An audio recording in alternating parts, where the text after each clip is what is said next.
Senhor.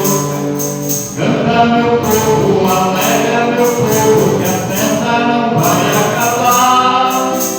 Quando findar na terra, no céu vai continuar. Canta meu povo, alegra meu povo, que a festa não vai acabar. Quando findar na terra, no céu vai continuar.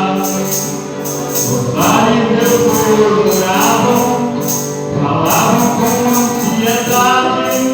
Manda que esse povo calem, não perguntem a cidade. Jesus olhando para ele, falava com satisfação. Se eles se calarem, logo as pedras clamarão. Canta meu povo, alegra meu povo, que a festa não vai acabar. Quando findar na terra, no céu vai continuar.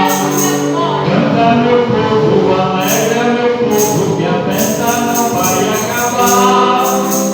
Quando findar na terra, no céu vai continuar. Nós que sabemos disso, foi Jesus quem falou. Antes que as pedras clamem, nós clamamos ao Senhor. Jesus veio da sua glória para trazer salvação. Não há ninguém que tire o gozo do meu coração. Canta meu povo, alegra meu povo, que a festa não vai acabar. Quando findar na terra, no céu vai continuar. Canta meu povo, alegra meu povo, que a festa não vai acabar.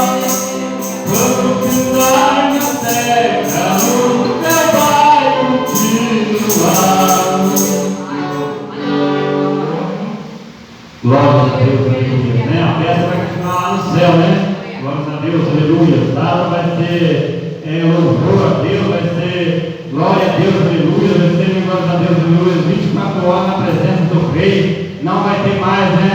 Choro, nem pranto, não vai ter mais dor, né? Glória a Deus, aleluia. Santo é aquele que viveia, cantando sempre, né? A Bíblia fala, né? Que a glória de Deus que há de ser revelada lá no céu não dá para se comparar, né? Glória a Deus. E nunca um olho vivo, né? Um olho carnal viu, né? Como que é essa glória lá, né? Glória a Deus, aleluia.